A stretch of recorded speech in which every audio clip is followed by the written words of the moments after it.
नमस्कार, आप देख रहे हैं आज तक। आपके साथ मैं हूं सईद अंसारी। अगले साल 11 जनवरी को देश के दूसरे प्रधानमंत्री पंडित लाल बहादुर शास्त्री के निधन के 50 साल पूरे हो जाएंगे। इन 50 सालों में कम से कम 50 बार ये सवाल उठा होगा कि शास्त्री जी की स्वाभाविक मौत हुई थी या शास्त्री जी की मौत किसी साजिश का अंजाम थी।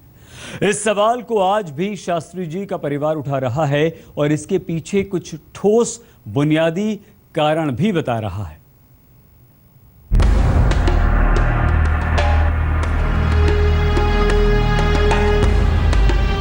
हम हथियारों का जवाब हथियारों से दें। हमें ये देखने को मिलता है 50 साल बाद भी लाल किले से लाल बहादुर शास्त्री की ये हुंकार हिंदुस्तान की रगों में नया जोश भर देती है। और 50 साल बाद ये सवाल करोड़ों दिलो दिमाग में बेचैनी भर देता है कि ऐसे महानायक की मौत दिल के दौरे से हुई या फिर इसके पीछे कोई साजिश थी। शास्त्री जी का परिवार आज भी ये सवाल पूछ रहा है। शास्त्री जी के परिवार के लोगों को 50 साल बाद भी कई सवाल अनसुलझे नजर आते हैं। सवाल नंबर 1, जब शास्त्री जी की मौत दिल का दौरा पड़ने से हुई तो फिर उनका शरीर नीला क्यों पड़ गया?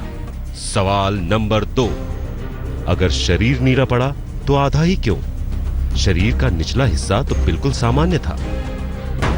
सवाल नंबर 3, शास्त्री जी जिस लाल डायरी का इस्तेमाल अपनी रोजमर्रा की बातें लिखने के लिए करते थे, वो डायरी उनके परिवार वालों को क्यों नहीं मिली?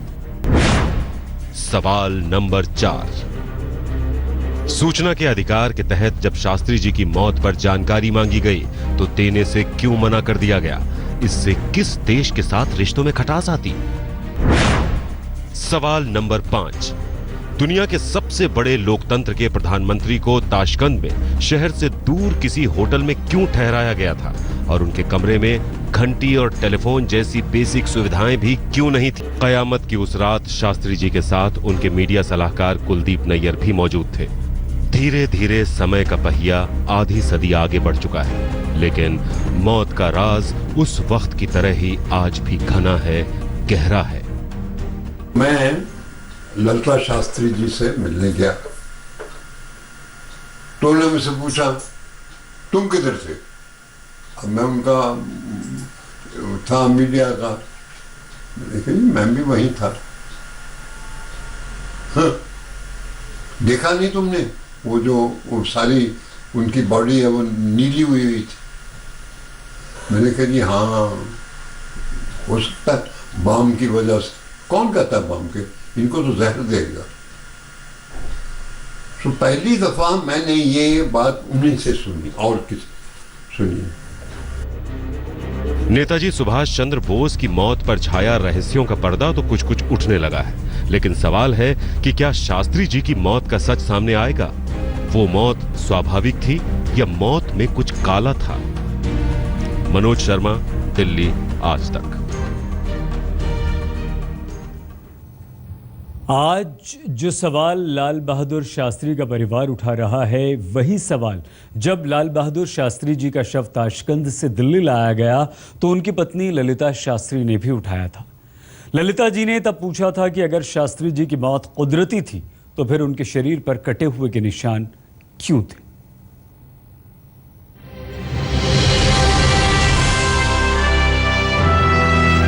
ताशकंद में हुआ था भारत और पाकिस्तान के बीच ऐतिहासिक समझौता। पहली बार दुनिया ने हिंदुस्तान की सामरिक ताकत का एहसास किया था और छोटे कद के बुलंद हौसले वाले हमारे प्रधानमंत्री लाल बहादुर शास्त्री ताकत के पुतले साबित हुए थे।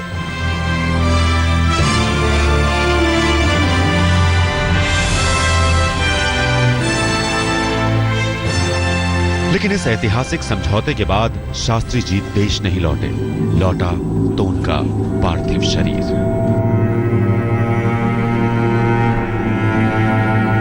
शास्त्री जी का पार्थिव शरीर जब दिल्ली लाया गया तो उसे देखकर उनकी पत्नी ललिता शास्त्री का माथा ठनका था, क्योंकि शास्त्री जी का शरीर नीला पड़ चुका था।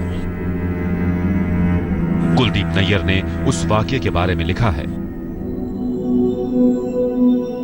ललिता शास्त्री ने मुझसे पूछा कि उनके पति का शरीर नीला क्यों पड़ गया था।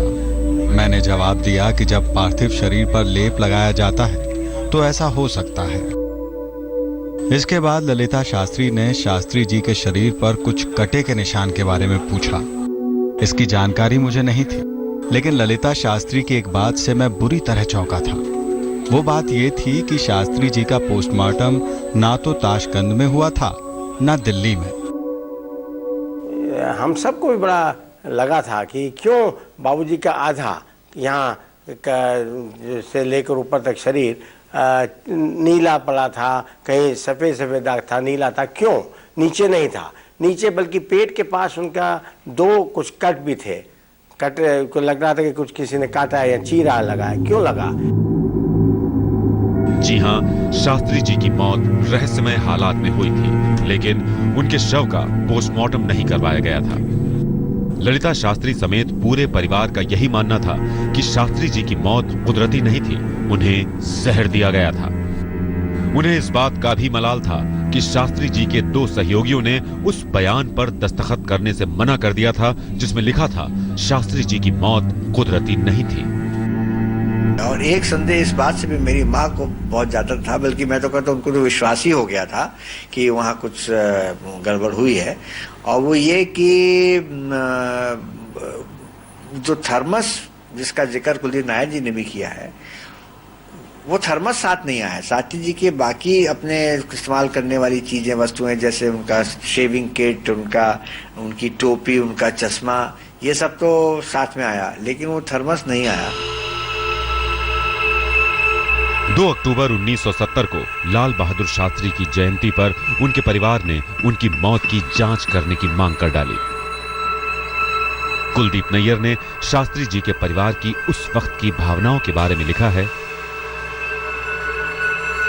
शास्त्री जी का परिवार इस बात पर नाराज था कि टीएन कॉल के कुक जान मोहम्मद ने उनका खाना क्यों बनाया, उनके अपने नौकर रामनाथ ने क्यों नहीं।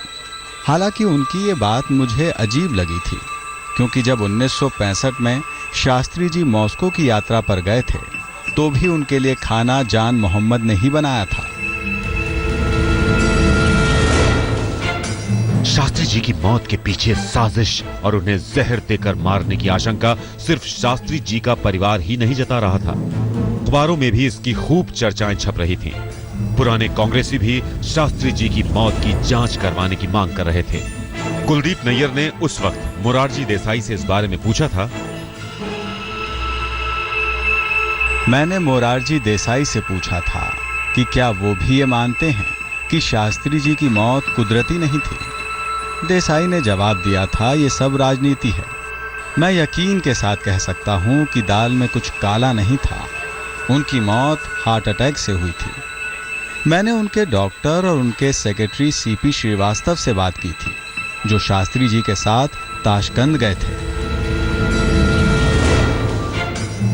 शास्त्री जी के निधन के 4 दशक बाद उनकी मौत पर सवाल फिर उठे हैं। उनकी मौत कुदरती थी या फिर किसी साजिश का वो शिकार हुए, ये सवाल फिर से उठा है।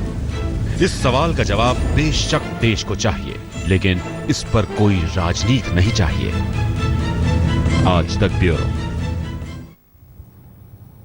अगर पूर्व प्रधानमंत्री लाल बहादुर शास्त्री की मौत कुदरती थी तो फिर सूचना के अधिकार के तहत इस पर मांगी गई जानकारी क्यों मुहैया नहीं कराई गई? कुछ साल पहले एक वेबसाइट चलाने वाले ने सूचना के अधिकार के तहत मॉस्को में भारतीय दूतावास से लेकर भारत सरकार तक से जानकारी मांगी, लेकिन ये कहकर कोई भी जानकारी नहीं दी गई कि इससे देश की एकता, अखंडता और अंतर्राष्ट्रीय संबंधों पर बुरा असर पड़ेगा।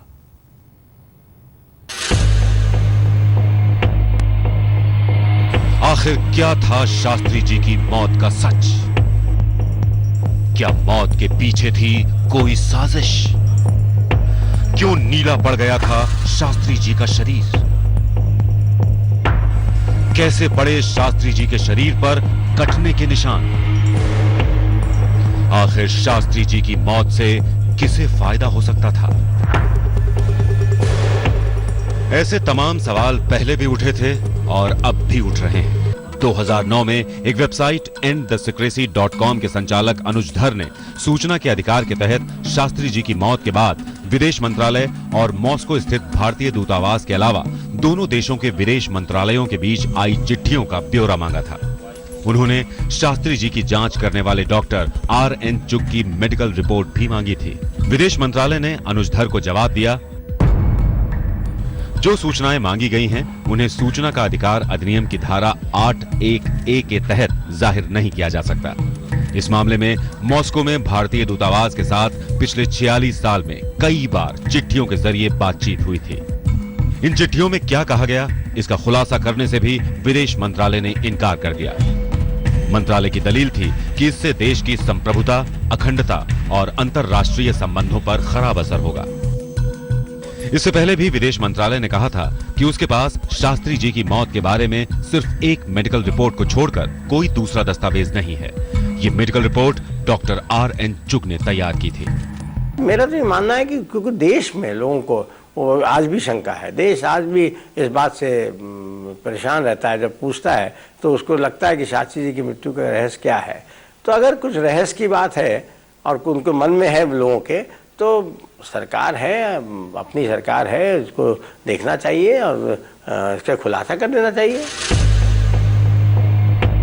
सरकार ने आधिकारिक तौर पर यही बताया है कि शास्त्री जी की मौत दिल का दौरा पड़ने से हुई, जबकि उनकी पत्नी श्रीमती ललिता शास्त्री बार बार कहती रही कि उनकी मौत जहर से हुई थी। उनका परिवार बार बार कहता रहा कि शास्त्री जी की मौत के पीछे कोई साजिश थी। बहरहाल शास्त्री जी की मौत का आखिरी सच क्या था, ये अभी पूरी तरह से साफ नहीं है। विदेश मंत्रालय के पास मॉस्को दूतावास और रूस से विदेश मंत्रालय के साथ चिट्ठियों की आवाजाही, फोन कॉल्स और टेलीग्राम का ब्यौरा है, लेकिन मंत्रालय इसे जाहिर नहीं करना चाहता। जो भी हो, शास्त्री जी की मौत से जुड़े तमाम सवालों को अभी भी जवाब की दरकार है। आज तक ब्यूरो।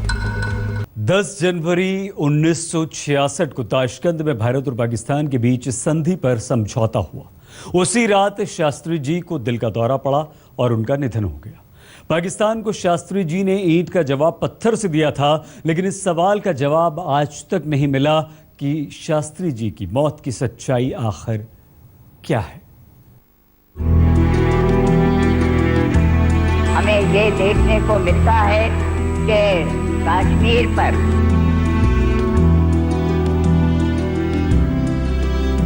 ऐसे थे लाल बहादुर शास्त्री।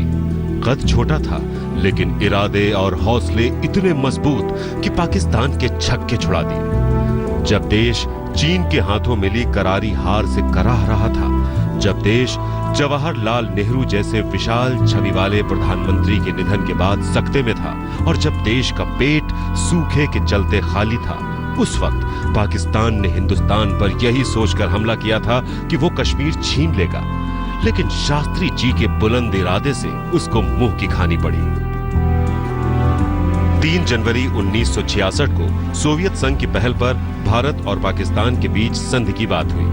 तय हुआ कि तजाकिस्तान की राजधानी ताशकंद में रूसी प्रधानमंत्री की मध्यस्थता में प्रधानमंत्री लाल बहादुर शास्त्री और पाकिस्तानी राष्ट्रपति अयूब खान रिश्तों को एक नई ऊंचाई देंगे। 10 जनवरी को पहले अयूब खान पहुंचे, फिर प्रधानमंत्री शास्त्री।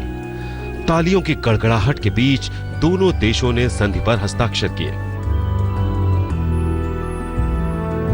लेकिन उस रात शास्त्री जी की तबीयत खराब होने लगी। वो अपने कमरे में थे।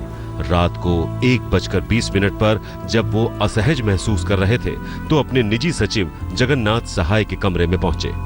जब तक सहाय कुछ करते, तब तक शायद बहुत देर हो चुकी थी। मैं वहां पे पहुंचा तो बरामदे में वो खड़े थे कोसीगन। तो कोसीगन ने मुझे देखते ही कहा कि वो रात हिंदुस्तान के इतिहास पर बहुत भारी पड़ी। पहले युद्ध जीतने वाले, फिर शांति जीतने वाले हिंदुस्तान के लाल बहादुर उस रात काल को जीतने निकल गए। आज तक ब्यूरो। हमारे इस कार्यक्रम में फिलहाल इतना ही। देश और दुनिया की हर अहम खबर के लिए आप बने रहिए हमारे साथ और देखते रहिए आज तक।